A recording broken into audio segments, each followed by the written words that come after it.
PNG'S low.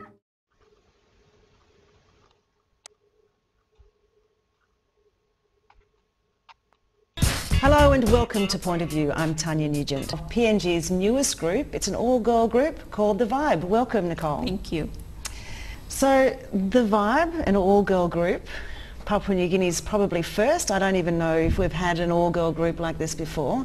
PNG's first all-girl bands were formed in the 60s and 70s in RABAUL by groups of teenage girls, and they recorded albums back in that bygone era. In 1968, PNG's very first all-girl band was formed by 6 teenage sisters, and their band was simply known as ML Daughters. ML are the initials of their father, Matthias Lehman, or Matthias Tolleman. They would later change their band's name to Lonely ML Daughters after the sudden passing of their parent in 1973. The band members were Julie Tolleman, lead guitar vocals; Mary Tolleman, rhythm guitar, vocals harmonies; Ludi Tolleman, guitar vocals harmonies; Pauline Tolleman, guitar harmonies; Josephine Tolleman, guitar vocals; Bonnie Tolleman, guitar harmonies. In 1971 they were the only all-girl band to take part in the Tola Vervagirer band competitions. The Tola Vervagirer is basically the RABAUL show or festival. The ML Daughters were competing against males and they came third in that competition that year. They inspired the formations of other girl groups in RABAUL. As a result, the Tola Vervagirer officials then created a female category in the music competition for all girl bands to compete in. It was a fantastic move by the officials, cause it led to the formations of more female bands. One of those all-girl bands was the Line Cousin Ladies, a group made up of teenage cousin sisters of Vonner Kirby village in the Toma area of RABAUL. They created history by becoming the very first all-girl band to record albums. Their first album was recorded in 1978 with NBC, it was titled Tikarna Bongna Marum. The next year, 1979, they recorded 2 fabulous albums, one was titled Konghona Kolo Arthur, and the other one was a Christmas album titled Tara Bongna Keener Curver, which means on Christmas Day. They recorded all these with NBC. Then in 1983 they recorded with Greg Cito's Pacific Gold Studios, and released another fantastic album. In 1987 they recorded Ekarni Lee Bor. Their albums were simply popular among many of their fans whose hunger for the cousin sisters' music resulted in the girls recording multiple albums.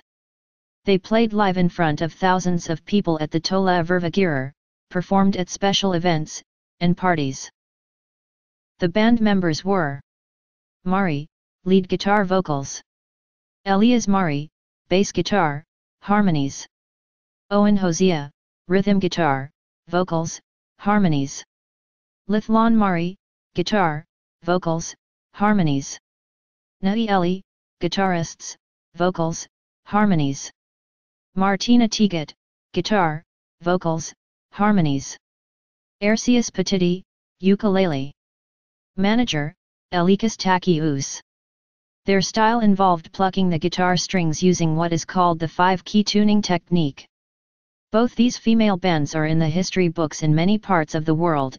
If you go to the Auckland University in New Zealand, you'll read about these talented girls in a book titled Occasional Papers in Pacific Ethnomusicology. And if you go to the Southern Cross University in New South Wales, Australia, you'll find the Line Cousin Ladies albums there, stored in their library archive. Or you can visit its website, click Library on the top right-hand corner, then type in Line Cousin Ladies. And you'll see their albums. These legendary ladies are now grandmothers, but boy oh boy, they were once a force in the PNG music airwaves back in the bygone era, way before computerized music dominated the PNG music industry. Respect. In case you're wondering, the ML Daughters did their first commercial recording in 1982 with NBC. They recorded 2 albums, one was titled Bar Kara Dim Light, and the other one was called Aboard All Eager Horror Yow. 2 years later, in 1984, they recorded another album titled A Young Him RABAUL. Now, there was a popular rock band in RABAUL back in the 80s called Double vision. Well, here is something many fans didn't know about that rock band, and that is, it was actually started by the ML daughters. That's right, Julie Tollimern and her sisters played a major role in forming that band. Their brothers Kennedy Tollimern and Michael Tollimern then took over and recorded albums with Pacific Gold Studios in RABAUL. The rest is history. And finally, did you know that the ML Daughters were one of the very first groups in PNG to do rap music? They did it way before some Pacific Gold and CHM artists began rapping, way before rap became part of the PNG music industry in the late 90s. Today, rap music is done using computerized sounds where digital instruments in computers are programmed for singers or rappers to add their voices to.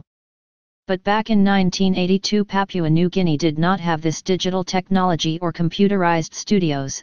That was why the Lonely ML Daughters did their rap using guitars. The girls were recorded live in the studio and the track was added to their 1982 hit album. We will play a snippet of that track starting from the lead break. The rap comes in after Julie Tollimern plays the lead guitar. Please note also that this was recorded more than 35 years ago. This is why this old cassette has lost some of its audio quality. Sincere apologies from the Gold Hits YouTube channel.